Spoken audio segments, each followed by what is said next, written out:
नमस्कार दोस्तों, स्वागत है आपका अपने YouTube channel the banking matrix में। पिछले लेक्चर में हमने कवर किए थे प्रिंसिपल्स ऑफ इंश्योरेंस से जुड़े हुए कुछ बेसिक टर्म्स।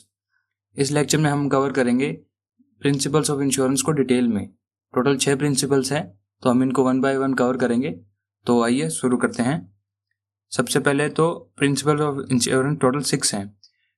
कहीं कहीं हमें 7 प्रिंसिपल्स भी मिलते हैं, पर अगर IC01 की बुक की बात करें जो कि इंश्योरेंस इंस्टीट्यूट ने इशू कर रखी है, उसके हिसाब से टोटल 6 ही हैं। तो number 1 utmost good faith, second insurable interest, number 3 indemnity, number 4 पे है subrogation, then contribution and proximate cause. तो इनको 1 बाय 1 देखते हैं हम। अटमोस्ट गुड फेथ नंबर 1, इसको लैटिन में बोला जाता है, इसको उबरे में फिडी। ठीक है, अभी इसका मतलब क्या होता है? इसका मतलब होता है कि अटमोस्ट गुड फेथ, मतलब कि पूरा का पूरा विश्वास करके सामने वाले इंसान पे पूरा विश्वास किया जाए। कैसे? इसमें insurance contracts are contracts of utmost good faith, कि इंश्योरेंस कॉन्ट्रैक्ट कोई भी करता है तो उसमें सामने वाले पार्टी पे, मतलब जो बेसिकली इसमें इंश्योरर होता है, वो इंश्योर्ड पर्सन पे पूरा विश्वास करता है कि उसने मुझे बिल्कुल सही चीजें बताई होंगी। अब इसको डिटेल में देखें तो क्या है कि जो पार्टी जो भी कॉन्ट्रैक्ट के अंदर हैं, उनकी एक उनकी एक ड्यूटी होती है कि वो डिस्क्लोज करें सारे material facts without being asked, मतलब कि उनसे पूछे बिना। कि माना कि एक XYZ इंश्योरेंस कंपनी है, वो करण का इंश्योरेंस करने के लिए आ रही है, उसकी फैक्ट्री का इंश्योरेंस करने आ रही है। तो अब एक करण की ड्यूटी बनती है कि वो उस इंश्योरेंस कंपनी का जो भी एजेंट है उसको अपनी फैक्ट्री से रिलेटेड सारी चीजें बताए कि इसमें कितना मतलब वुड का काम किया गया है, कौन कौन से मैंने मटेरियल इसमें रखे हुए हैं, इन्फ्लेमेटरी मटेरियल है कि नहीं है, आग लग सकती है नहीं लग सकती, बिजली का कनेक्शन कितना है, बिजली की जो वायरिंग है वो कौन सी मैंने यूज करी है। अब अगर करण चाहे तो उसको इंश्योरेंस कंपनी के एजेंट को बेवकूफ़ भी बना सकता है, उसको चीजें ना भी बताए। वायरिंग कुछ घटिया हो रखी है, उसको बता दे कि अच्छी वायरिंग है। पर अगर बात करी जाए इस प्रिंसिपल की, ड्यूटी टू डिस्क्लोज की, तो उसके हिसाब से करण को वो सारी चीजें उसको बिल्कुल सही सही बतानी चाहिए, ताकि उसके बेसिस पे वो इंश्योरेंस कंपनी डिसाइड कर सके कि इंश्योरेंस करनी है या नहीं करनी, और अगर करनी है तो कितने प्रीमियम पे करनी है। ठीक है, अब इसको देखते हैं। ये जैसा कि बताया कि ये इंश्योर्ड जो पर्सन है ना, जिसकी इंश्योरेंस हो रही है, उस पर ज्यादा डिपेंड करता है, क्योंकि उसी का इंश्योरेंस होगा। अपनी चीजें वही बताएगा कि उसकी फैक्ट्री में, उसकी गाड़ी में, उसके घर में या उसकी हेल्थ में कितने इश्यूज हैं। उन इश्यूज के हिसाब से सामने वाली पार्टी जो है, जो इंश्योरेंस करेगी उसका, वो उसका प्रीमियम चार्ज करेगी। और it is applicable less on insurer पे कम लगता है, मतलब इंश्योरेंस कंपनियों पे कम लागू होता है। अब इंश्योरर की क्या ड्यूटी हो सकती है कि अगर कोई प्रीमियम पे कोई डिस्काउंट चल रहा हो 5% 7% का, तो वो बता दे उसको, और कोई झूठे वादे ना करे, झूठी स्टेटमेंट ना बताए कि ऐसा होगा तो क्लेम मिल जाएगा। पूरी चीजें सही सही बताए जिसकी इंश्योरेंस हो रही है उसको। अच्छा, अब क्या है मटेरियल फैक्ट। मटेरियल फैक्ट में क्या है कि ये बेसिकली मटेरियल फैक्ट जान के इंश्योरर को आइडिया लगता है कि उस पर्टिकुलर चीज का इंश्योर करना है या नहीं करना, और अगर करना है तो किस रेट पे और किस टर्म के ऊपर करना है। ठीक है,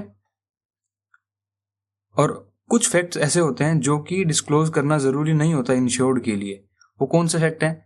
जैसे कि फैक्ट ऑफ द लॉ, कोई रूल है, गवर्नमेंट रूल है, तो वो पब्लिक फोरम के अंदर है, तो वो ऑटोमेटिक जाकर उसको देख सकता है। तो ये इंश्योर्ड पर्सन पे बाउंडेशन नहीं है, उस पे उसके लिए जरूरी नहीं है कि वो डिस्क्लोज करे उसको। अच्छा, कुछ फैक्ट्स जो इंश्योरर को पता होना चाहिए। अब मान लो कि वो फैक्ट्री में गया देखने, तो उसने देखा कि लकड़ी का काम खूब सारा हो रखा है। जो चीजें नहीं दिख रही वो तो वो बताएगा उसको, कारण बताएगा उसको। पर जो चीजें सामने दिख ही रही हैं कि इतना लकड़ी का सामान पड़ा है या इतना कपड़ा पड़ा है और पड़ा है, तो वो तो उसको दिख ही रही है ना, उसके लिए उसको बताने के लिए वो जरूरी नहीं है उसके लिए। ठीक है, तो ये होता है अटमोस्ट गुड फेथ। उबर में फिडे इसको बोलते हैं। ठीक है, लैटिन वर्ड है ये। अच्छा, नंबर 2 पे आता है इंश्योरेबल इंटरेस्ट। इंश्योरेबल इंटरेस्ट का मतलब होता है कि, इसको एग्जांपल से समझते हैं। एक पर्सन है, उसने इंश्योरेंस ले ली B की गाड़ी की, मतलब A के पास कार है नहीं, उसने बी की कार की इंश्योरेंस करवा दी। अब बी की बेचारे के बुरे दिन थे, उसकी कार चोरी होगी। अब ए ने क्लेम डाल दिया इंश्योरेंस कंपनी में। क्यों? क्योंकि इंश्योरेंस का प्रीमियम तो ए ने दिया था। अब ए को पैसा मिल गया बिना किसी लॉस के। तो ऐसा हो सकता है क्या? ऐसा नहीं हो सकता। नहीं समझे भाई? ए की गाड़ी थी नहीं, उसने बड़ा भाई बन के इंश्योरेंस करवा दी कि भाई मैं इसकी गाड़ी की इंश्योरेंस करवा दूं, और क्या पता उसने खुद ही गाड़ी चोरी करवा दी हो। तो ए को इंश्योरेंस इस केस में नहीं मिलेगी। अब इसकी डेफिनेशन देखते हैं। इंश्योरेबल इंटरेस्ट का मतलब क्या होता है कि एक one person is benefited by the continued existence. मतलब कोई अगर चीज है तो उस चीज के होने से अगर किसी पर्सन को लगातार फायदा होता है, मतलब मेरी गाड़ी है, उस गाड़ी से मैं डेली आना जाना करता हूं ऑफिस, तो मुझे इसके होने से फायदा होता है, उसके नहीं होने से मुझे नुकसान है, तो मेरा इसमें इंटरेस्ट है, तो इसके लिए मैं इसकी इंश्योरेंस करा सकता हूं, ना कि मेरा पड़ोसी। ठीक है। अब एग्जांपल और देखते हैं। जैसे एम्प्लॉयर का एम्प्लॉय में, इसने एम्प्लॉय को अपने काम पे रखा। अब उसका एम्प्लॉय का मतलब माना कि 10 से 6 उसकी ड्यूटी है, तो उस 8 घंटे के लिए उसने इंश्योरेंस ले लिया कि इस बीच में फैक्ट्री में काम करते समय उस पर अगर कोई अनहोनी घट गई, उसके कोई चोट लगी, कोई एक्सीडेंट हो गया उसके साथ, तो उसके लिए इंश्योरेंस कंपनी पैसा देगी। क्यों? क्योंकि ये इसका एम्प्लॉय है, तो इसका इसमें इंटरेस्ट है। ठीक है। क्रेडिटर डेटर, क्रेडिटर ने पैसा दिया डेटर को, अब ये उधार ले लिया इसने, तो अब ये क्रेडिटर को इससे पैसे लेने हैं, उसका उसमें इंटरेस्ट है कि मुझे इसके होने से पैसे मिलेंगे, या नहीं होगा तो मुझे नुकसान होगा। हस्बैंड वाइफ का रिलेशन, इसमें इंश्योरेबल इंटरेस्ट है। मान लो हस्बैंड जॉब करता है, वाइफ हाउसवाइफ है, हस्बैंड की किसी कारण से डेथ होगी, तो वाइफ तो पूरी वो होगी ना कि अब क्या करे, कैसे करे, कैसे फाइनेंसेस मैनेज करेगी। तो हस्बैंड के होने से वाइफ को फायदा है कि उसको उसका फाइनेंशियल चलते रहता है, घर परिवार सही से चलता रहता है। हस्बैंड नहीं होगा तो उसको दिक्कत आएगी। वैसे ही बेटे बाप का होता है। ठीक है। तो इसका मेन डेफिनेशन यही है कि किसी इंसान का किसी चीज के होने या ना होने से अगर फर्क पड़ता है उस इंसान को, तो ही वो उस पर करवा सकता है इंश्योरेंस। तो इंश्योरेबल इंटरेस्ट उस इंसान का उसमें होना चाहिए। अगला देखते हैं, इंडेमनिटी। इंडेमनिटी का मतलब है सिंपल सा कि बराबर कर देना। ये समझ लो आप कि मान लो किसी इंसान का 10 लाख का नुकसान हो गया। अब इंश्योरेंस कंपनी क्या करे, उसको कोशिश करे कि 10 नहीं तो 9 तक 8 तक तो दे दे, ताकि लगभग वो पुरानी वाली फाइनेंशियल सिचुएशन में आ जाए। अब देखिए इसकी डेफिनेशन भी यही बोलती है, placing the insured in the same financial position as he was prior to the occurrence of the insured loss. उसको 10 लाख का लॉस होने से पहले वो जिस फाइनेंशियल पोजीशन में था, उसी पोजीशन में इंश्योरेंस कंपनी उसको ला के रख देगी, और इसी को हम बोलते हैं इंडेमनिटी। इसने फिर बोला यहाँ पे कि कंपेंसेट करना किसी भी इंसान को उसके फाइनेंशियल लॉसेस के लिए जो उसको हुए हैं किसी भी इंश्योर्ड पेरिल से। कि मैंने फायर की मैंने इंश्योरेंस ले रखी थी, अब फैक्ट्री में आग लगी, तो उस आग लगने से जो मुझे नुकसान हुआ होगा उसके लिए मुझे कंपेंसेट कर देगी इंश्योरेंस कंपनी। और अगर मैंने फायर की ली नहीं, मैंने ली फ्लड की है और आग लगी, तो फिर इंश्योरेंस कंपनी नहीं देगी, क्योंकि इंश्योर्ड पेरिल होना ही चाहिए। ठीक है। अब इसका एक एग्जांपल देखते हैं।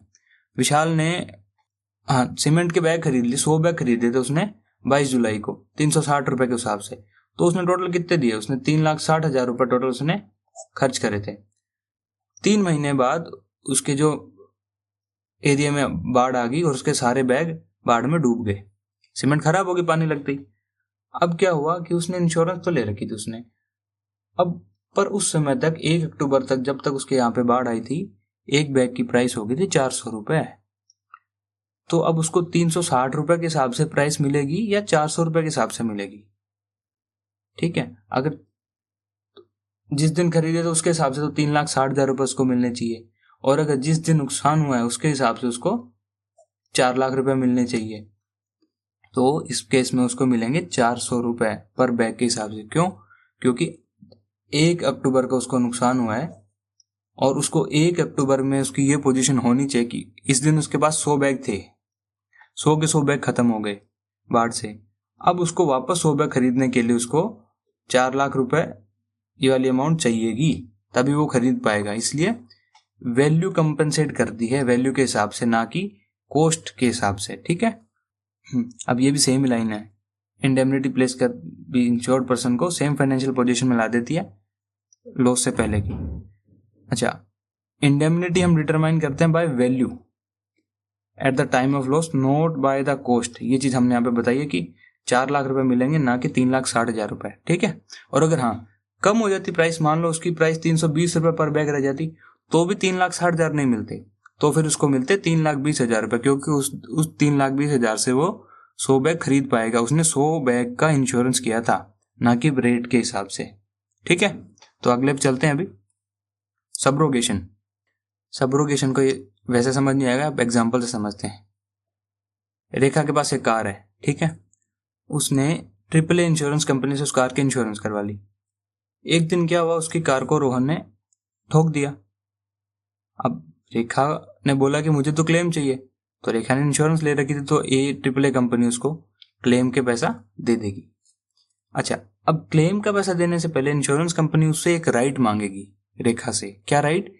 कि जो आपकी गाड़ी रोहन ने जो ठोकी है ना, हम रोहन से पैसा मांग सकते हैं।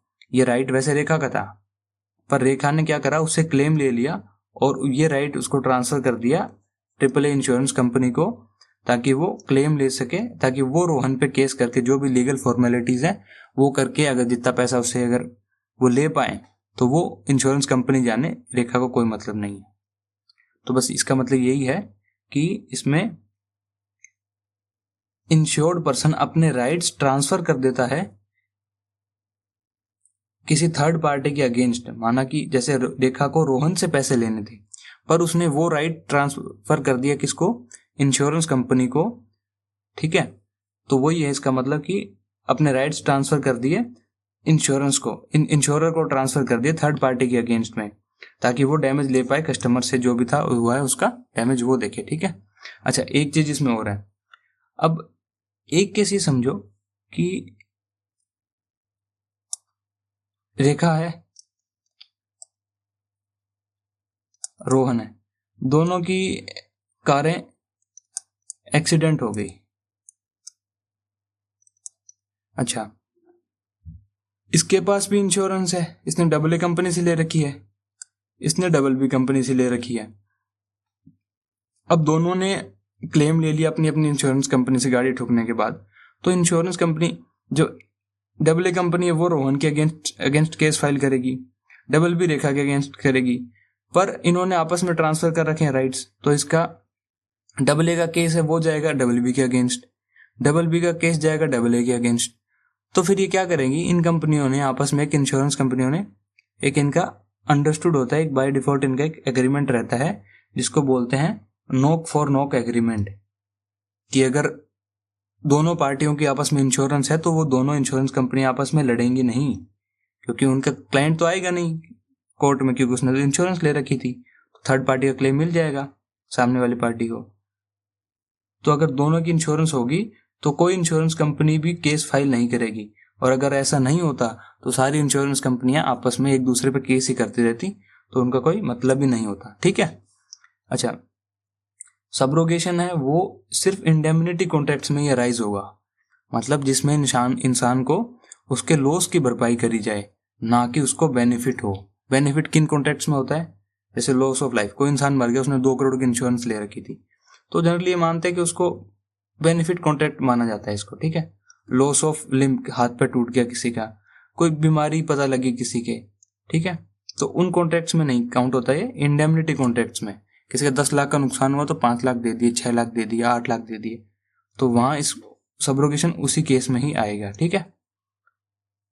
और इन बेनिफिट कॉन्ट्रैक्ट्स में हम क्यों नहीं काउंट करते इस चीज को? क्योंकि हम एग्जैक्ट लॉस को क्वांटिफाई नहीं कर पाएंगे। कोई इंसान मान लो आज मर गया, आज उसकी एक छोटी सी दुकान थी, हो सकता है 5 साल बाद उसका मॉल हो जाता, वो बड़ा मॉल हो जाता, बड़ा शोरूम हो जाता, तो उसके लॉस को हम बता नहीं पाएंगे कितना लॉस हुआ, ठीक है। अच्छा, अब एक इसमें केस आता है कि मान लो एक निखिल, एक पर्सन है, ट्रक ने उसको ठोक दिया, तो उसकी वाइफ ने क्लेम में ले लिया इंश्योरेंस कंपनी से। क्यों? क्योंकि निखिल के मरने पर इसको पैसा मिलेगा, इसकी वाइफ को, माना कि 1 करोड़ का था, 1 करोड़ इसने क्लेम ले लिया। अच्छा, अब निखिल की वाइफ केस भी कर सकती है ट्रक ड्राइवर के अगेंस्ट, और उससे भी कंपनसेशन ले सकती है, क्योंकि उसने निखिल को हिट किया है, ना कि उसकी गाड़ी को। ये चीज समझे। अगर गाड़ी से गाड़ी ठुकती तो अलग केस था, निखिल को हिट कर दिया तो निखिल मर गया, तो उसका केस के लिए तो मतलब उस पे केस करके उसकी वाइफ पैसा ले सकती है ट्रक ड्राइवर से। ठीक है, अगला देखते हैं। उम्मीद है समझ आ रहा होगा। अगला है कंट्रीब्यूशन। कंट्रीब्यूशन में क्या होता है, वापस इसको एग्जांपल से समझते हैं, वैसे चीज समझ नहीं आती जल्दी से। करण के पास एक कार है। करण ने थोड़ा दिमाग ज्यादा लगाया। उसने क्या किया कि ऐसा करता हूं, वी कंपनी से 10 लाख की इंश्योरेंस ले लेता हूं और 10 लाख की इंश्योरेंस ले लेता हूं यू कंपनी से। दोनों से उसने इंश्योरेंस ले ली। अच्छा, उसकी गाड़ी अब चोरी होगी। ठीक है, चोरी होगी या चोरी करवा दी उसने। पर करण ने सोचा उसको 20 लाख मिलेंगे, पर उसको मिले कितने, 10 लाख। 5 लाख दिए वी ने और 5 लाख दिए उसको यू कंपनी ने। ऐसा क्यों? ऐसा इसलिए क्योंकि अगर दोनों 10-10 लाख रुपए देते तो करण की कार की वैल्यू तो टोटल 10 लाख ही थी। उसको मिल कितने जाते, 20 लाख, तो उसको हो जाता प्रॉफिट। और ये इंश्योरेंस का सबसे बेसिक ये नियम है कि सामने वाले पर्सन को फायदा नहीं होना चाहिए, नहीं तो लोग बिजनेस बना लेते इस चीज का। ठीक है, तो दोनों अगर उसने 2 इंश्योरेंस लिया तो दोनों कंपनियां मिलके अपने अपने प्रीमियम के रेशियो के हिसाब से उसको पैसा दे देंगे। 5-5 लाख दोनों ने दे दिए। एक एग्जांपल और देखते हैं। किसी फैक्ट्री में गुड्स पड़े 5 लाख के, 3 लाख की इंश्योरेंस मैंने वी से ले ली, 2 लाख की इंश्योरेंस ले ली यू कंपनी से। ठीक है, अब 1 लाख के गुड ही खत्म हो गए, आग से आग लगी, आग की इंश्योरेंस थी। तो वी का और यू का मेरा जो प्रीमियम का रेशियो था, मतलब जो मैंने इंश्योरेंस ली थी, वो 3:2 के रेशियो में ली थी। ठीक है, अब इसके हिसाब से देखिए मेरे टोटल 1 लाख का मेरा नुकसान हो गया खेत में, मतलब इसमें फैक्ट्री में आग लगी, 1 लाख का नुकसान हो गया।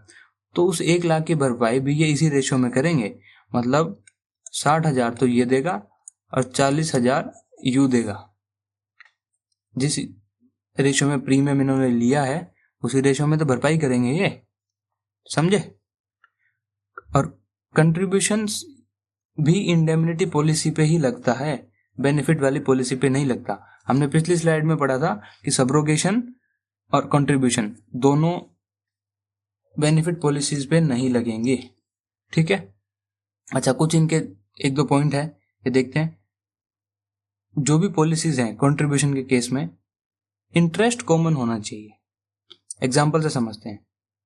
किसी इंसान के पास मोटर गाड़ी है, उसने मोटर पॉलिसी ली है अपने व्हीकल को कवर करने के लिए। ठीक है, क्यों ली? क्योंकि उस पर्सन का इंटरेस्ट है उस गाड़ी में कि अगर इस गाड़ी से किसी को चोट लगी या किसी की प्रॉपर्टी नुकसान होगी तो इंश्योरेंस कंपनी उसको पैसा दे देगी, इसका इंटरेस्ट है।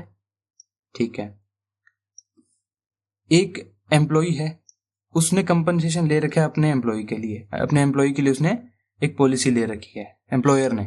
ठीक है, अब क्या हुआ, ये जो एम्प्लॉयर था ये एक फैक्ट्री में काम करता था।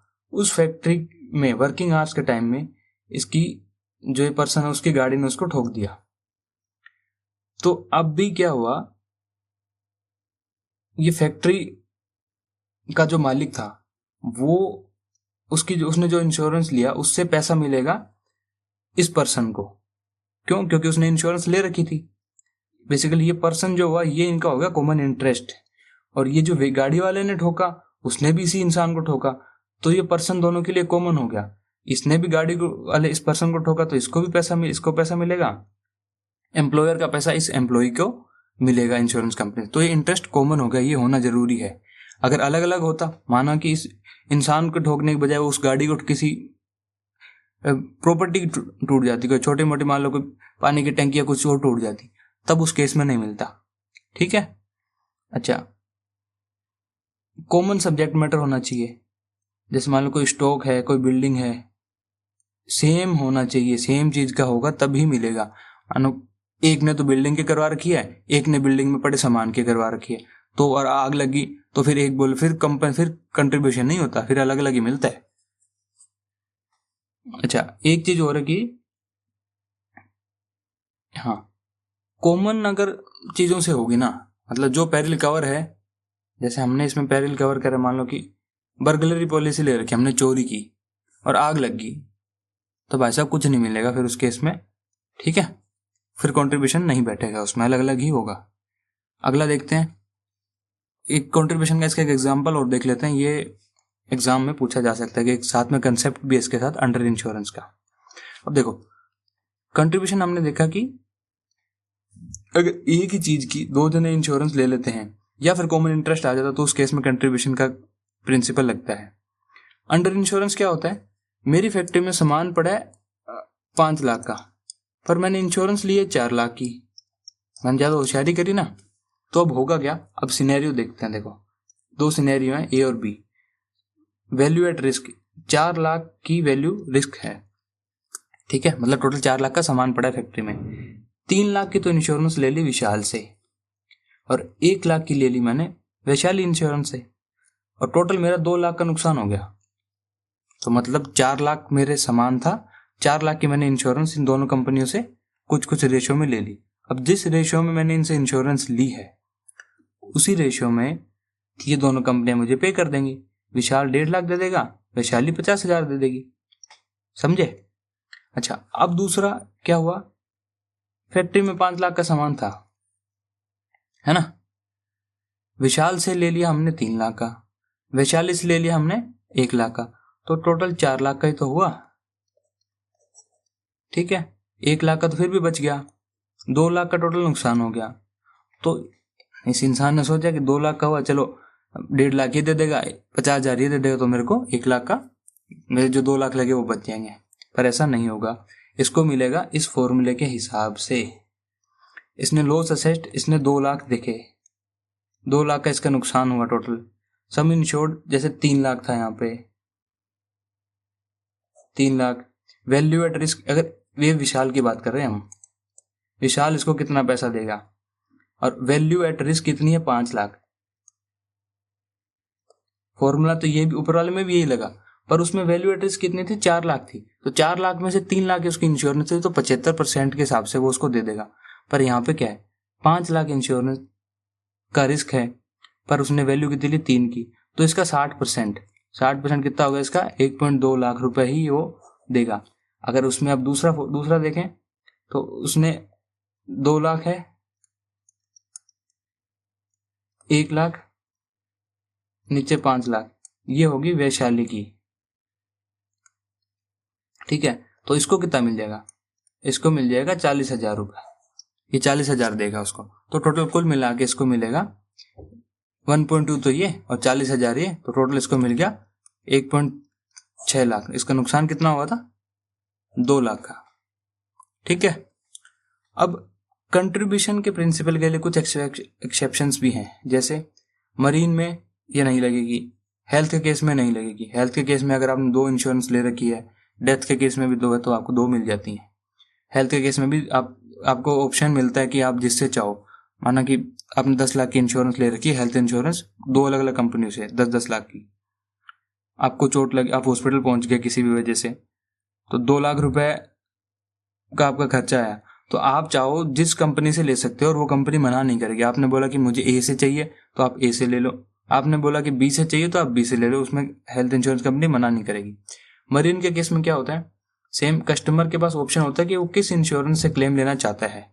हाँ, पर एक चीज है कि अमाउंट ज्यादा नहीं मिलेगी मरीन के केस में। हेल्थ के केस में हो सकता है कि मान लो आपने 10 लाख की इंश्योरेंस ली हो 2 कंपनी से, 10 लाख की, आपका टोटल बिल 15 का बन गया, तो आप क्या करोगे, तो वो कंपनियां एक आपको 10 दे देगी, दूसरी आपको 5 दे देगी, वैसा हो सकता है, ठीक है। हाँ, ये भी same case contribution benefit policy पे नहीं लगता, हम पहले पढ़ चुके हैं। अगला और देखते हैं, लास्ट है। हाँ, वीडियो थोड़ी सी लंबी हो रही है दोस्तों, पर ये कवर कर ही लेते हैं पूरा। प्रोक्सीमेट कोज की बात करते हैं, इसको एग्जांपल से समझते हैं। देखो, ए बिल्डिंग में आग लगी, उसकी आग फैलते फैलते बिल्डिंग बी तक पहुंच गई, फिर उसकी आग फैलते फैलते फिर सी बिल्डिंग तक पहुंच गई। अब क्या हुआ, सी बिल्डिंग में जब आग लगी तो उसकी दीवार गिर गई, और उस गिरी हुई दीवार से जो सी बिल्डिंग के पास में जो ओपन स्पेस में जो सामान पड़ा था वो सब स्टॉक डैमेज हो गया। तो अब सबके दिमाग में आ रहा होगा, यार कि सामान का नुकसान तो हुआ है दीवार गिरने से, तो इंश्योरेंस तो हमने ली थी कि ये ना कि दीवार गिरने से नुकसान हुआ, पर नुकसान तो हुआ है दीवार गिरने से, पर उसका मेन कारण क्या था? आग लगी थी। आग नहीं लगती तो वो नुकसान नहीं होता, इसलिए इस केस में वो लॉस है वो पेएबल होगा, इंश्योरेंस कंपनी को पैसा देना पड़ेगा, बिकॉज इसका जो प्रोक्सीमेट कोज है ना आग का, इसका सामान खराब होने का, वो है आग, ना कि दीवार गिरना। ठीक है, तो इसमें यही बोला है कि एक्टिव एफिशिएंट कोज जो इवेंट्स को एक के बाद एक करे, मतलब ए के बाद बी, बी के बाद सी, सी के बाद डी, ये बैक टू बैक इवेंट्स एक से एक आगे चलते गए इवेंट्स, तो जो ट्रेन ऑफ इवेंट्स है उसमें, और ना इसमें कोई इंडिपेंडेंट फैक्टर का कोई रोल ना हो, मतलब ए से ही शुरू हुआ हो और डी पे जाके रुका हो, तो और उसने इंश्योरेंस पॉलिसी अगर ए के लिए ली होगी तो उसको पैसा मिल जाएगा। और अगर ए से शुरू हुआ हो, बी पे गया हो, फिर सी पे गया हो, पर एक इवेंट डी हुआ हो जो कि ई से इफेक्ट हुआ हो, और डी से उसके फैक्ट्री में नुकसान हुआ हो, सी से कोई नुकसान नहीं हुआ, तो क्या होगा? इस केस में मिलेगा? इस केस में नहीं मिला, क्योंकि उसका जो नुकसान हुआ डी से, और डी का इमीडिएट कोज क्या था? ई से स्टार्ट हुआ था ये, ना कि ए से, तो इस केस में नहीं मिलेगा। ठीक है, समझिए अप्रोक्सीमेट कोज। इसको बेसिकली डोमिनेंट कोज भी बोला जाता है, ये आप इसमें ये देख लेना, पीपीटी में डाल दूंगा, आप पढ़ लेना। अच्छा, पॉलिसी बेसिकली दो तरह की होती हैं, ये हाँ ये 2 स्लाइड और देख लेते हैं। 2 तरह की पॉलिसीज होती हैं, एक तो नेम्ड पेरिल पॉलिसी और एक होती है all risk policy. Named peril में बेसिकली हम 3 सेट बना देते हैं पेरिल्स के। पहले पेरिल हमने पढ़ा ही था कि जिसके लिए हम इंश्योरेंस लेते हैं। एक तो हो गया इंश्योर्ड पेरिल, एक एक्सक्लूडेड पेरिल, एक अनइंश्योर्ड पेरिल। ठीक है, अब इसमें हम क्या करते हैं, इस पॉलिसी के अंदर में जो नेम्ड पेरिल पॉलिसी, इसमें जो इसमें हमने कवर करे हैं उसको हम नाम लिख देते हैं कि हमने बता दिया कि ये पेरिल हमने इंश्योर कर लिए।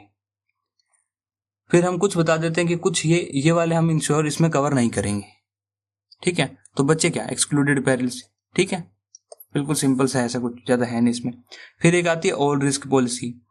ऑल रिस्क पॉलिसी में क्या होता है कि उस पॉलिसी के अंदर में सिर्फ ये मेंशन होता है कि हम इनको इंक्लूड नहीं करेंगे। अगर ऐसा हो गया तो इस केस में इंश्योरेंस पॉलिसी वैलिड नहीं है। बाकी जो एक्सक्लूड कर दिए उनके अलावा सभी इंश्योर्ड पेरिल ही हैं। ठीक है, नेम के अलावा जो भी पेरिल्स हैं जो एक्सक्लूड करे, तो इस पॉलिसी के अंदर any peril that is not excluded is insured. ठीक है, इसमें लिख के बता देंगे कि हम इसमें फायर कवर नहीं करेंगे।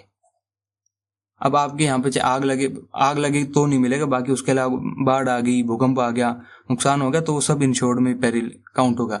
जबकि ऊपर वाली पॉलिसी में हम क्या इंश्योर्ड के बारे में भी बताएंगे कि ये तो हम कवर करेंगे, ये हम कवर नहीं करेंगे, उसके अलावा जो बच के वो तो बिल मतलब ही नहीं कि उनको कवर कर ले। ठीक है, अच्छा, अब ये 2-3 क्वेश्चन है, इनका जवाब आप मुझे कमेंट सेक्शन में बताइएगा, बाकी मैं इसकी पीपीटी डाल दूंगा, उसमें भी आप देख लीजिएगा। ठीक है, कि which of the following policies has an under insurance clause? Health insurance, fire insurance, motor insurance और लाइबिलिटी इंश्योरेंस। सेकंड क्वेश्चन है which of the following is not a benefit policy? Personal accident, life insurance, critical care benefit insurance and marine insurance. और तीसरा question है in which of the cases is the loss payable? The train of insured perils is broken by a new independent force arising from the excluded peril. Second option, the train of uninsured peril is broken by a new independent force arising from an insured peril. तीसरा option है excluded peril and uninsured peril acting independently. Excluded peril, insured peril acting interdependently. तो इन तीनों का answer आप मुझे comment box में बताइएगा और इसकी पीपीटी डाल दूंगा, उससे आप वहां से आंसर भी मैच कर सकते हैं, मैं पिन भी कर दूंगा आंसर्स। ठीक है, तो मिलते हैं दोस्तों अगले लेक्चर में। अभी ये प्रिंसिपल ऑफ इंश्योरेंस जो बुक है IC01, उसका भी एक या हो सके 2 पार्ट और आएंगे, और ये हम उस बुकलेट के हिसाब से ही चल रहे हैं, उसी का सीक्वेंस फॉलो कर रहे हैं। लास्ट में मैं आपको क्वेश्चंस भी करवाऊंगा इसमें, तो तब तक आप तैयारी करते रहिए बढ़िया से। तो दोस्तों मिलते हैं अगले लेक्चर में, तो तब तक के लिए जय हिंद, जय भारत।